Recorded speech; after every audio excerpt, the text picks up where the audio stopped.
Hi, second grade. I just wanted to go over your math quiz from last week and make sure that you feel confident with what to do for each of those problems.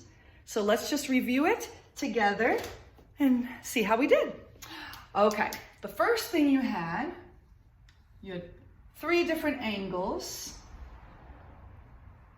and you needed to write down whether they were acute, obtuse, or right. So you guys did an awesome job with this. The biggest angle right here that's wide open is called obtuse. Here, the one that makes a perfect little square in the corner and the lines are perpendicular, straight up and down to each other. This one is a right angle.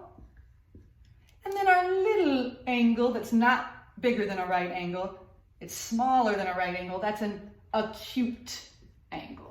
And you guys did an awesome job with that. Then I showed you a triangle. Oops, let me make that a better triangle. We're gonna try again.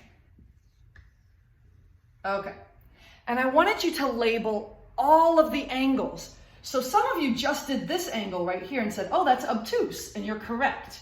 But I also wanted you to do these angles. Are they obtuse, right, or acute? Well, that's a small little angle, so that's acute. And this one is acute. Triangles have three angles. That's why we say tri. Tri means three angles. So I wanted you to label all three of those angles. One of them is obtuse, two of them are acute. Then I gave you a shape called a parallelogram. Why do you think it's called a parallelogram? Well, because it has lines on the bottom that are parallel. It also has lines on the sides that are parallel, if I can make it look parallel. Here we go.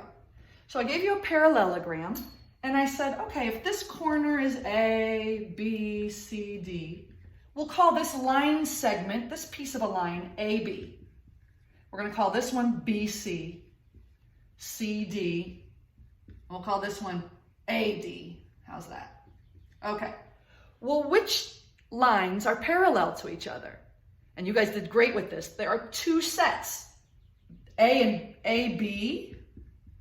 Sometimes they put a little line over it to say it's a line segment. So AB and CD are parallel. And then BC and AD are also parallel. And you guys did an awesome job with that. I'm going to scoot this up so I can see the next part of it. Okay.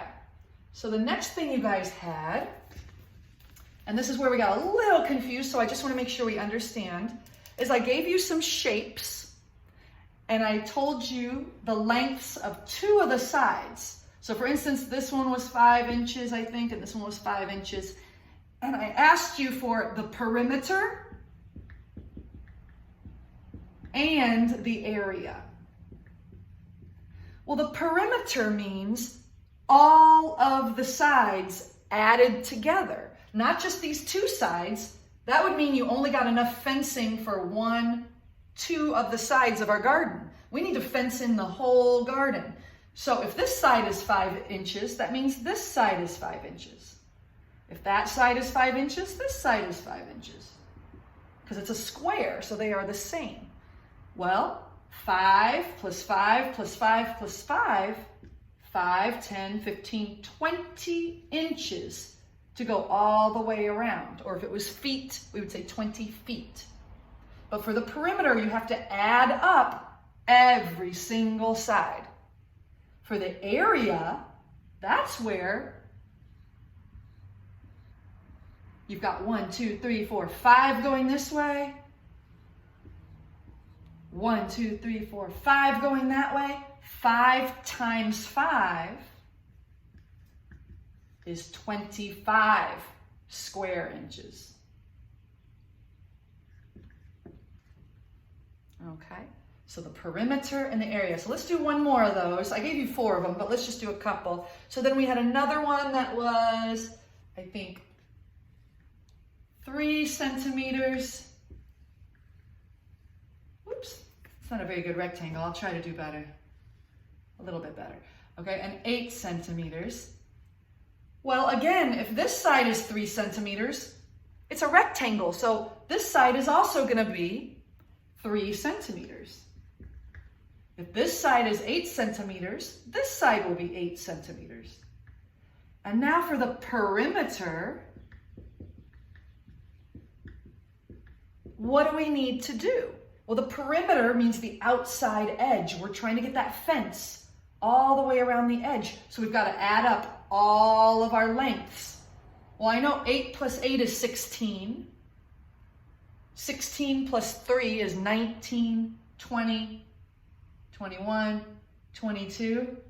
So we have 16 plus 6 is 22 centimeters for the perimeter, all the way around. Now, I want to do the area. The area is going to be 3, 1, 2, 3, times 8. 1, 2, 3, 4, 5, 6. 1, 2, 3, 4, 5, 6, 7, 8. 3 times 8 is 24 square centimeters. Okay, so that's our area. So the perimeter is all the way around the edge. Make sure you're adding up all of those edges. And if that was something you didn't get on your quiz, practice that. Do it on your whiteboard this week. Practice it. Send me some Seesaw videos or pictures to let me see that you've got the perimeter. You've got to add up every single edge for the perimeter. Okay? And then the last part was our word problems. You guys did awesome on this. Okay? Our first one was some Pokemon cards with Cyrus and Dexter. Okay? It says Cyrus has 352 Pokemon cards. Dexter has 239. How many do they have all together? We're adding 9 plus 2, 11. 6 plus 3, 9. 3 plus 2, 5. And again, you guys know how to do this. I wanted to make sure you knew it was addition. Okay, so that one's addition, but then we started to compare them, same numbers, but I said, okay, how many more Pokemon cards does Cyrus have compared to Dexter? Well, now we have to take Dexter's away to see what's left. How many more? Well, is 2 greater than 9? Nope, we got to make it bigger. You guys did a great job with this. 12 minus 9 is 3. 4 minus 3 is 1. 3 minus 2 is 1. So Cyrus has 113 more. Okay. The next one says, Clara, Lane, and Nora collect 27 magnolia leaves at recess. They decide to share them equally. Well, if I have 27 leaves and 3 people are going to split them up, that means we're dividing it into 3 groups. And if you know your math facts, 27 divided by 3 is 9. They'll each get 9 leaves. And I noticed some of you who didn't know your math facts, you sat there and you counted them out. 1, 2, 3, and split them up. Great strategy. Awesome. Okay. The next one says, Quinn orders 4 pizzas for a party. All right, she's got 4 pizzas. And it says there are 10 mushrooms on each pizza. Okay, so we've got 10 on this one, 10, 10, 10. How many mushrooms are there altogether? So altogether, we're going to be making it bigger, but we've got the same number over and over again.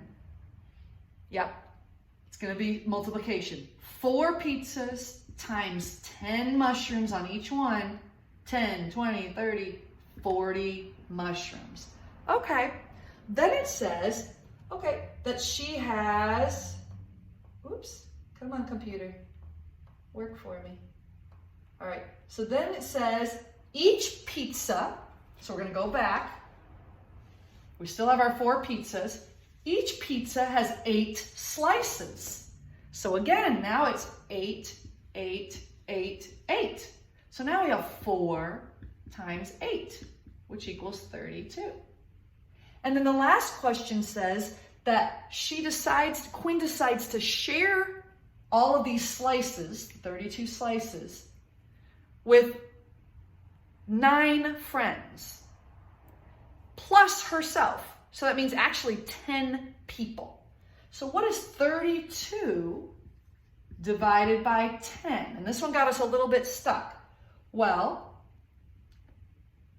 okay, if you take 10 pizzas and split them up, 10, 2, 3, 4, 5, 6, 7, 8, 9, 10, and you start to split up the pieces, 1, 2, 3, 4, 5, 6, 7, 8, 9, 10, and you go all the way up to 32, what's going to happen is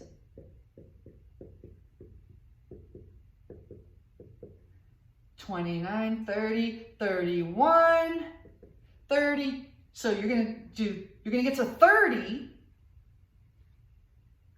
and then you're going to have 31, 32. We don't have enough to give everybody another slice. So you got to 30. So everybody got 3 slices, 1, 2, 3. But then we had 31, 32. We had 2 slices left over, a remainder of 2.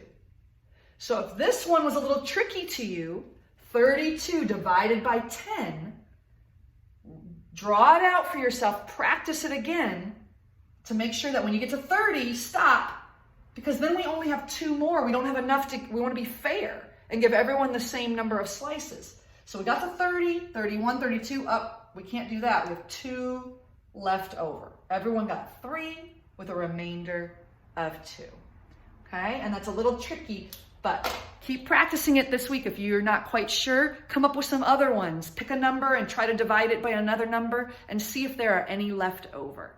Okay, you guys are doing an amazing job. This is some high-level stuff, and you are so ready for 3rd grade. Trust me. See you soon.